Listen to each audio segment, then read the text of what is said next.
ምናባዊና የተሻሻለ እውነታ ቨርቹዋል ኤንድ ኦግመንትድ ሪያሊቲ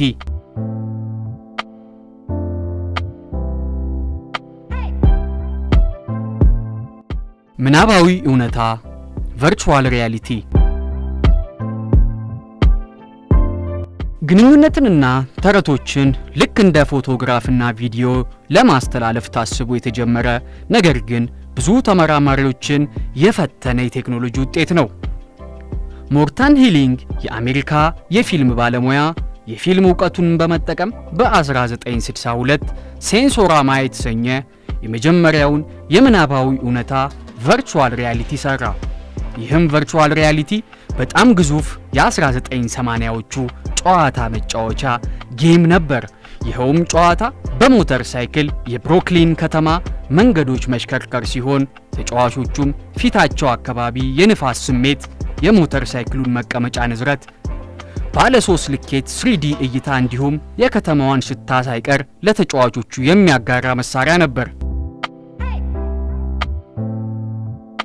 ሞርታን ሂሊንግ በ1960 የመጀመሪያውን በጭንቅላት ላይ የሚጠለቅ ማሳያ ሄድ ማውንትድ ዲስፕሌይ HMD የሰራ ቢሆንም የሰራው በጭንቅላት ላይ የሚጠለቅ ማሳያ HMD እንቅስቃሴዎችን መቆጣጠሪያ አልነበረውም።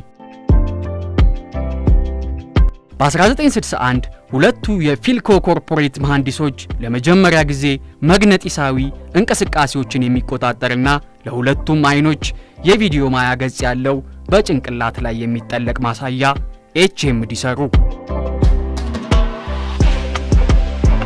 በ1965 የMIT የኮምፒውተር ሳይንቲስት ኢቫን ቲዩዘርላንድ አልቲሜት ዲስፕሌይ የሚለውን ጽንሰ ሐሳብ እውነታዎችን ፍጹም በማስመሰል ሰዎች ከትክክለኛ እውነታዎች እንዳይለዩት ማድረግ እንደሆነ ለዓለም አስረድቷል። ይህም ጥናት እስካሁን ድረስ በምናባዊ እውነታ ዘርፍ ላይ እንደ ንድፍ የሚወሰድ ነው። የምናባዊ እውነታ ቨርቹዋል ሪያሊቲ አባትም አስብሎታል።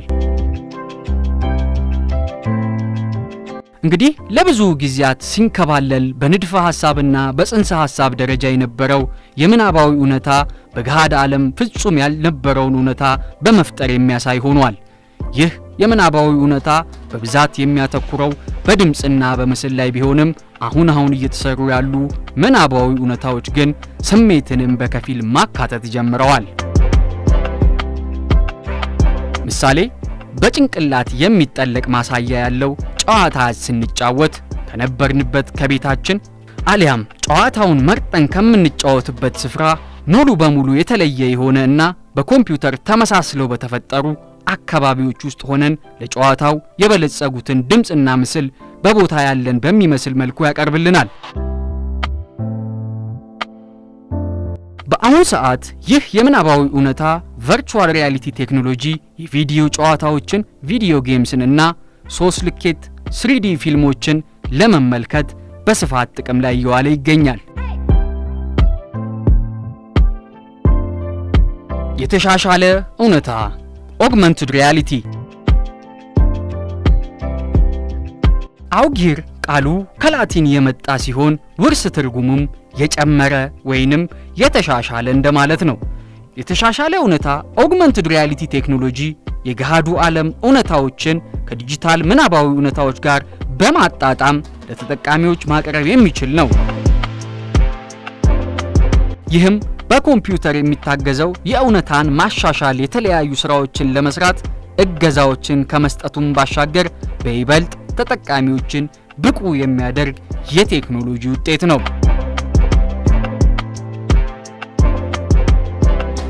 በ1990 የግዙፉ ቦይንግ ድርጅት ተመራማሪ የነበረው ቶማስ ካውደል ለመጀመሪያ ጊዜ የተሻሻለ እውነታ Augmented reality የሚለውን ስያሜ የሰጠውን የአውሮፕላን ኤሌክትሪክ ባለሙያዎች የሚጠቀሙበት ምናባዊ ንድፍን ከአካላዊ እውነታ ለመቀየጥ የሚያገለግል የነበረውን ዲጂታል የማያ ገጽ ነበር። በ1992 ሉዊስ ሮዘንበርግ የተባለ የዩኤስኤኤፍ አርምስትሮንግ ምርምር ተቋም ተመራማሪ የመጀመሪያውን በትክክል የሚሰራ ቨርቹዋል ፊክስቸር የተባለ የተሻሻለ እውነታ Augmented reality ሰራ። ይህ የሮቦቲክ ስርዓት የተሻሻለ እውነታውም ከሰራተኞች የሥራ አካባቢ መረጃዎችን በሚታይ መልኩ በመስጠት የሰራተኞችን ብቃት የሚያግዝ ነበር።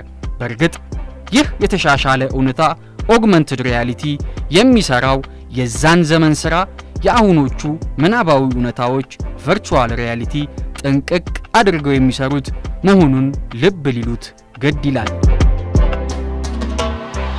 እንዲህ እያለ የተሻሻለ እውነታ Augmented reality በአሁን ጊዜ በቀላሉ ቁሶችን ከጠረጴዛችን ላይ በምን ያህል ርቀት እንደተቀመጡ፣ በመንገዳችን ላይ ያለ ቅርብ ካፌ ከነ ልኬት ቀመርና የሰዓት ፍጆታው፣ እንዲሁም የምንፈልገውን የዲጂታል መረጃ ከጣሪያችን አሊያም ከቤታችን ግድግዳ ላይ በማኖር መጠቀም የሚያስችለን በስልኮቻችን መተግበሪያዎች እንዲሁም የዕለት ተዕለት መጠቀሚያ መሳሪያዎች ላይ የሚገኝ የወደፊት ጉምቱ ቴክኖሎጂ ነው ብንል ማጋነን አይሆንም።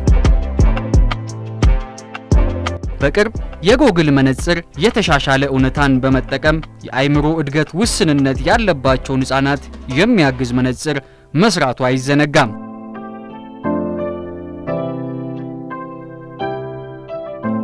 በአጠቃላይ እነኚህ የምናባዊና የተሻሻለ እውነታ ዲጂታል የቴክኖሎጂ ግኝቶች በዚህ ዓመት ከ1.1 ቢሊዮን የአሜሪካን ዶላር በላይ የተበጀተለት ትልቅ የሳይንስና ቴክኖሎጂ ምርምር መስክ ነው።